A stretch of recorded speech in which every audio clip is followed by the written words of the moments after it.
intent oftentimes finds its own level. If a marketeer has an intent to kind of add value, to differentiate, to conserve, or to sustain, that intent beautifully finds its purpose in data. So, and that's the beauty about data, right?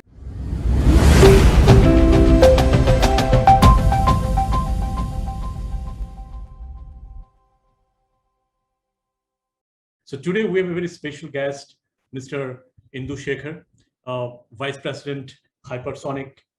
And he spent 2 decades, especially in IT marketing space. So welcome, Mr. Indu, to the Vision Board. Thank you, Arindam. So, looking forward to this conversation. Mr. Indu, my first question that, just now I mentioned that you spent 2 decades into the space. And you have seen that how, especially the B2B marketing in IT sector have evolved. So how's your experience, and few key learnings that you want to share with the community members? Yeah, I think from a marketing perspective, and incidentally, just in terms of a factual update there, I started my career in Cognizant, went to Infosys, came back to Cognizant, then did my stint at IBM, and then of course a bunch of other things. So from a technology marketing perspective, I think I've been one of those guys who was very fortunate to have transitioned the traditional to the digital space, if you will, right? I still remember when we started way back in Cognizant, a lot of the marketing was essentially content that we would write for brochures and stuff like that we would host at events, right? Then I was also at the point where we launched the first e-marketing campaign for Cognizant, right? And so today that gets into serious mail marketing formats at multiple levels. And then, of course, from an advertising perspective, I think one of the biggest things was recruitment was always done with the Wednesday's opportunity section in the Hindu or the Times of India, right? So some of us who belong to that generation might still remember the day when that opportunity section became 20 to 25 pages at any given point of time, right? So, and hiring was a very large part of the ecosystem. And then, of course, there was a website, and that's all it did, right? So digital meant the website, digital meant a little bit of email marketing. Exactly. And apart from that, it was the traditional brick and mortar, the kind of printed versions of collaterals and brochures and stuff like that, right? So I think that's been the largest evolution of a reduced carbon footprint, if you will, right? Of how the world's significantly migrated into digital as a format. Now that's a bit of a no-brainer, right? You don't need me to say that. So I think one of it might sound kind of skeptical, but I think the biggest transformation that I've seen is on the role of the marketeer, right? So we've had, in a sense, just earlier this week, maybe 3 days ago, I wrote a blog on LinkedIn called the Marketing for the Neanderthals, right? So when you look at it, right? So there was the Neanderthals who still believed that digital didn't really happen, which is why I talked a little caustically about the idea of newsletters and things like that, right? And still printed stuff. But on the other side, we've got people who were never meant to be part of the species called marketing, right? They still belong to a very different DNA strain. And it was kind of unfortunate because there was performance which was expected from marketing, which was seemingly delivered. This entire concept of vanity metrics kind of came into being. And the sense of marketing, which is all around, you have to do something for a certain someone with a certain value that you give out there, right? At a very simple level, that was getting lost all through. Yeah. But I think, and that would eventually happen. And then today we have a hybrid marketeer who also thinks strategy, who also thinks concepts and ideas, and another marketeer who also understands, and all rolled in the same marketeer, of course, who also understands the value of metrics. But oftentimes, I think it gets to this entire point of the purposes being very, very strong, right? Yes. Yeah. Yesterday, for instance, we all saw the new Cadbury ad that had Exactly. the Everywhere. guy who was dancing, Mm. right? Now, which you could certainly say that digital marketing helped that getting more embraced, right? But if somebody is going to ask the simple question, are people going to buy more chocolates just because there was this guy who ran happily and changed the entire stereotype and stuff like that? Very Not valid. really. Yeah. Right. So I think while from a brand accentuation perspective and things like that, it does play itself out. There's also the need to kind of understand and fit into a larger conversation and consequence. So, I can, one point that I find very common that, whatever conversations that you're driving, so all the leaders, they're saying that, so customer, they go through a journey. Your metrics, your acquisitions or demand, that's the bottom, the last part. So their journey start with, that your awareness, there are your brand positions, what you stand for, and you also that resonate the same thing. So yeah, so to the same context, my next question is that, so there used to be a time when that the lots of marketing were based on that okay, the assumption, some bit of a data, but now things are completely different. We are supported by technology. There are lots of data called the big data and all. But at the same time, if you think as a customer, so they're also bombarded with different kind of communications content everywhere. You open your, that any of your online space, you're bombarded with the content.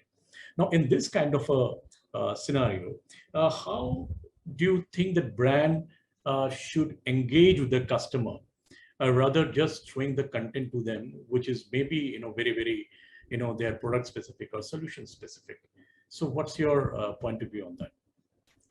Yeah, I think more than content, it oftentimes is very important to gel with the context. Yeah. Right. And what I mean by that is, right, one, nobody is interested in reading anything. Yeah. Right. You could be doing the most sexy thing out there on the planet, but then there is the question that happens on what does it mean to me? So which is where it kind of goes back to this entire thing on context, right? I think every customer reach out needs to have within it a very strong weave of context, because without context, content is zilch. And that's the kind of environment I think people will respect brands as a marketeer much more if you can understand the need and try and see if you're able to solve a problem. And of course, from a B2B marketing perspective, right? I love the perspectives that Rory Sutherland of Ogilvy UK talks about, right? The entire concept of behavioral science. Yes. Yeah. Yeah. Right. I think there is an assumption that when you're doing B2B, you do not follow the principles of B2C. But at the end of the day, the B2B exec is as human as your B2C consumer, right? Yes. So back in the days, I used to say that, especially in the case of some of the lovely companies that I worked with, Cognizant, for instance, right? Multi-million-dollar decisions for outsourcing were based on the level of comfort that the CXOs had, that this company can take care of it. So there are a whole bunch of underdog companies who don't give a chance to some of the more competent guys purely because of attitude, right? That's a very B2C phenomena. You go to the corner mechanic because you're confident that he will do a much better job on your bike than the other guy, right? So like that. Yes. Right. So yeah, I mean, when kind of goes back, it's a lot to do with context. It's a lot to do with trust, building relationships, being patient about it, but then also obviously also being, sufficiently urgent, but then not to show that sense of urgency, not to appear desperate. You are desperate. You know it will bring. Yes, exactly. But then you can't just say that. It almost gets to, which is what I said. It gets to the street hawking beggary on a traffic light, right? I think context gets it much more stronger. So today's marketeer, the more they understand context and look at ways of connecting to customers at multiple levels. And you oftentimes, I think the best way is either to cerebrally connect or to emotionally connect. And you'll have to see what of the two kind of works itself out. So data, we're talking about, that everyone, especially, suddenly from last, I think 5-6 years, that everyone's talking about that, okay, before you getting into the marketing planning, the data is very, very important. But on the other side of the, the story is that there are lots of marketeer, they're struggling to, how to interpret those data. What do you suggest to those your marketers? So what should the steps they should, take to, simplify the interpretation of data and take the, gist and, summary out of it and convert into your, the planning or the strategy that you want to make for your organization? Beautiful question. And that's the funny part, right? Because I think we always started off late, we started leaning on the assumption that data will give us decisioning answers, right? Though there will be a whole bunch of systems that will give us decisioning answers at a tactical level. I think marketing is a significantly strategic exercise, right? It's a whole bunch of things that you need to kind of play themselves out. So essentially, it's about a couple of things, right? It's about knowing intuitively what to look for in the data that you have out there, right? By that I mean the quest for clear differentiation, right? Whatever that you have as research and reports and numbers and everything else will reveal something to it. Yes. And I think the importance, which is going to be a long way away for cognitive systems at the highest order to even replicate, is going to be human creativity. And what I mean by that is, take a typical case of a forest fire happening in LA. Yeah. Right. And there is in our case, a retailer who needs to shut store in LA, right? Because there is a forest fire happening in the adjacent area. The person has a challenge of shipping all of what they have, especially perishables, and clearing the place to another location. While doing that, the person also has a choice of moving out some of the inventory, right? So the data will basically say that you've got so many things that are perishables. If they don't move out in the next 6 hours, they're going to be dead stock. They're going to be losses for the business. And on the other side, you'll have a data which says that, okay, these things you can move them out. But things like, where do you move them out to? Do you move them out to, say, Santa Monica, which is closer, or should you move them out to San Jose, which is 6 hours away from LA, right? So those are choices that a system will still make.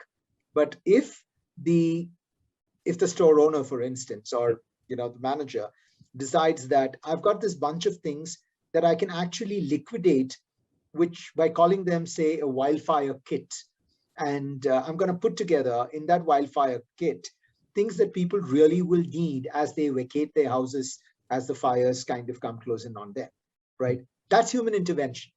The person's got a whole bunch of data, identifies the need and an opportunity for a wildfire kit, puts together water, cookies, fire gloves, extinguishers, whatnot. That would be like a survival kit.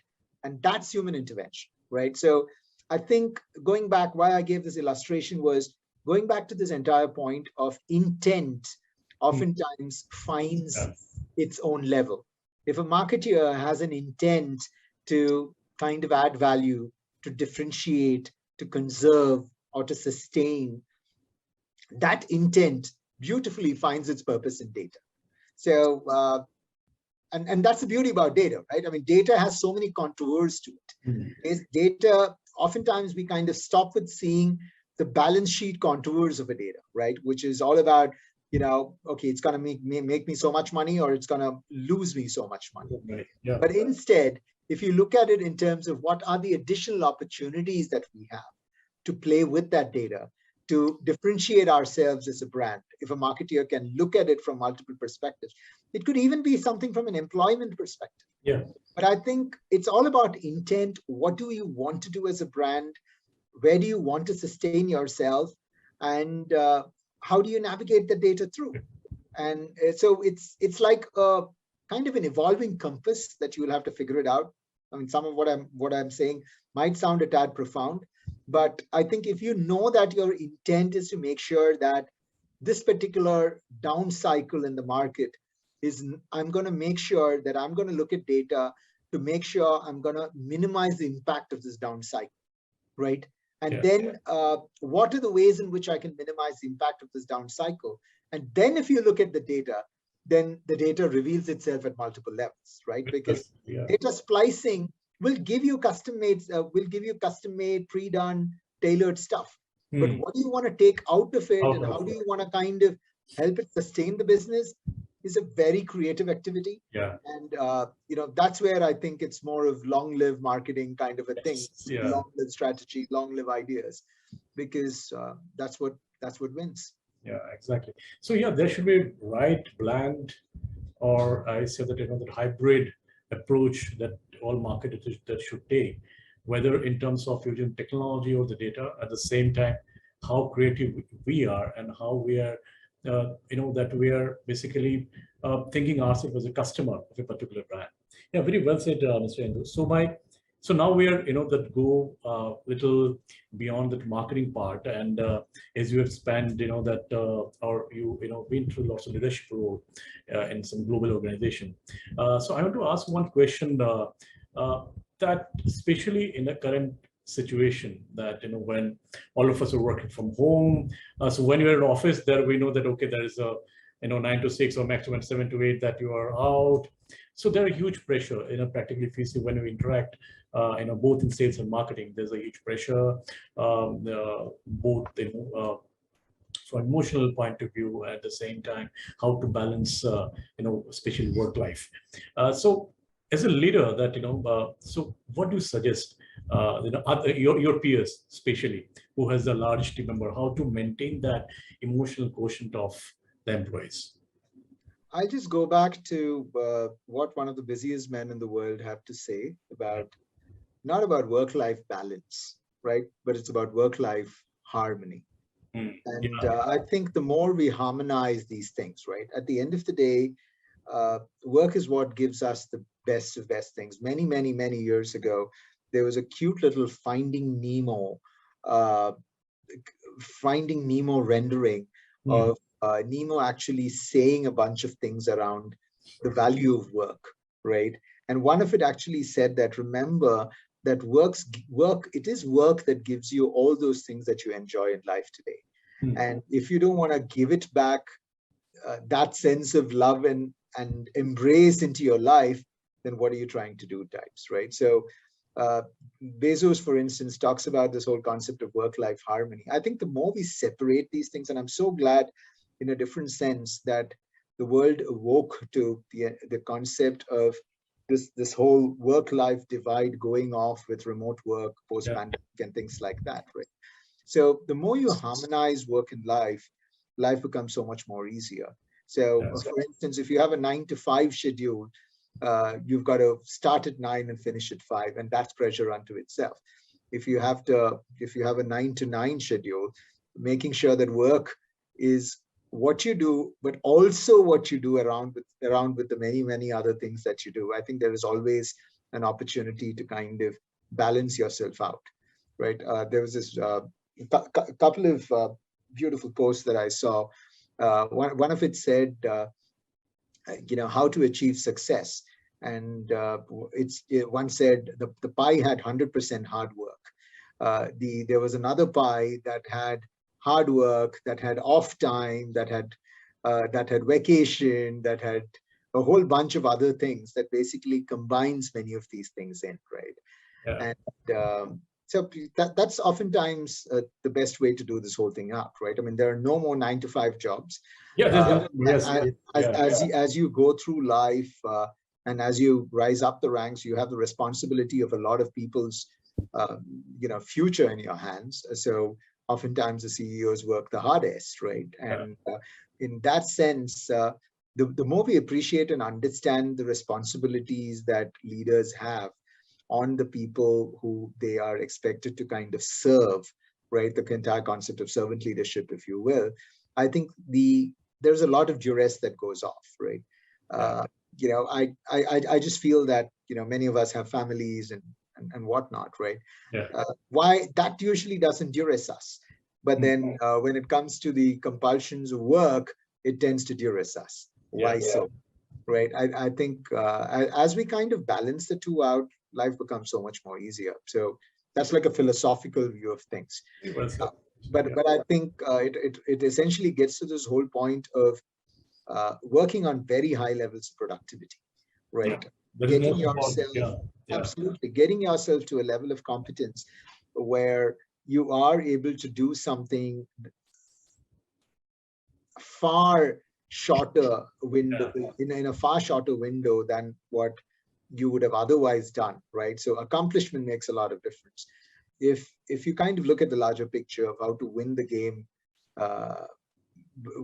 at a much broader level, then I think things become much more easier. So build competence, focus on what is important, and I think most importantly, build a happy workplace, right?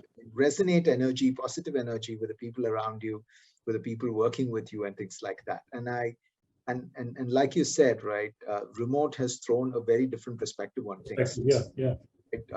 People, humans who were naturally gregarious are suddenly connecting with people on phones or calls or stuff like that, right? Now, how do you keep relationships? And I think, which is the highest order of relationship. I've had the opportunity to have worked with people who I've never met and actually say goodbye to them through that window, right? And I've done the same with a lot of people. And I think the nice part about being remote is the fact that you got to actually work harder to make sure that you establish a connection with the person at the other end. Right? And you know, when you work harder to establish a connection, you become a much better person, right? All of us work harder to be, you know, better partners to whoever in our lives. All of us work harder to be, you know, better team members to whoever we are in our lives. So I think when you work harder, you're conscious, you're building skills that builds camaraderie remotely, then automatically, I'm still looking forward to, for instance, you know, there's this whole bunch of team members who have absolutely enjoyed working with, leaders included, who I've never met. And I'm looking forward to that big hug the day we meet, right? And because you realize that, you know, without actually connecting physically, we build such strong bonds. And I think it's going to be the reverse concept, right? Earlier, we thought that you needed to meet physically to actually build strong bonds. Today, the bonds become even more stronger because they were cemented on this remote relationship. And when done right, I think it's a lot more, it's a lot more sustainable and resilient in the long run. I agree with that. Yeah, definitely. And it's also the owners and to the leader how to build that culture, especially in current days, that, you know, how you can take extra initiative to build that, connect with your peers when we are not able to meet physically, because everybody has so much stress in their lives, personally, professionally, whatever. If we can bring a little bit about that joy into the workplace at multiple levels, right? You don't need to, you know, play Antakshari or exactly, or the Tombola every time, right? I mean, it's all about how can you bring in a little bit of more warmth into the workplace, and more so, I think, as Indians, we need to practice that a little more. You know, our natural affinity to even as simple as smiling at people who we don't know is very strange, right? As opposed to in geographies across the world, people smile happily at people who they don't know either. And that whole concept, which you call phatic communication, right? Which is communication for the sake of communication. I think we got to be less tight about ourselves. Maybe a little bit of the colonial past that we've taken on ourselves, the tight upper lip or whatever kind of stuff. But I think it helps not being a jerk and you know, having a little bit of fun and a lighter side in the workplace. Exactly. Very interesting point. So now, so when you hire, you know, that maybe a new team member in an organization, what are the top 3 key things that that you see, or, you know, that in your mind, that it is the top key things that, you know, I want to see in a team member whenever they're part of the organization? Okay, I think the most important thing is attitude, Yeah. And by attitude, I oftentimes mean this whole thing about uh, you know being humble enough to accept one's mistakes, being proud enough to be confident of their strengths, and being collaborative enough to make sure that they can work with a team. Right. So I think attitude makes a lot of difference. Integrity and many of that related to it. Right. It kind of rolls in. And then, of course, there's this other bit around capability, right? You will need to be, and again, capability at a very different level. Capability at a level which again is a lot to do with willingness. You have the table stakes to do some stuff, but then you're willing and open to be challenged, right? I think you asked for three, but and I would certainly Yeah. I wouldn't put the third as a criteria, but I would certainly like it because we spoke about it. Would be a bit of a sense of humor. I know I'm not hiring for MTV, but I think there's got to be a certain likeness to your character. Yeah. So maybe it fits into the attitude side of the equation, right? Because if you're too taught about stuff, then it might actually make you a lot more vulnerable to a lot of challenges which can come your way, right? So essentially at a broad level, attitude and capability, but attitude being ahead.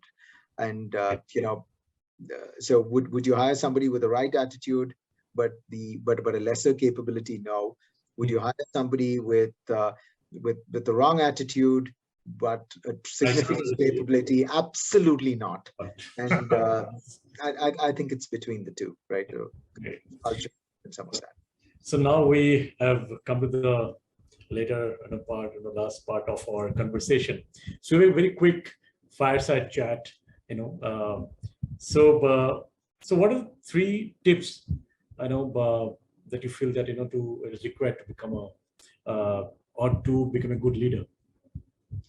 Yeah, I think at the first level, there needs to be a very high level of empathy, because everybody is fighting their own battles. And the more you can understand what those battles are, the better you would be able to kind of support them, right?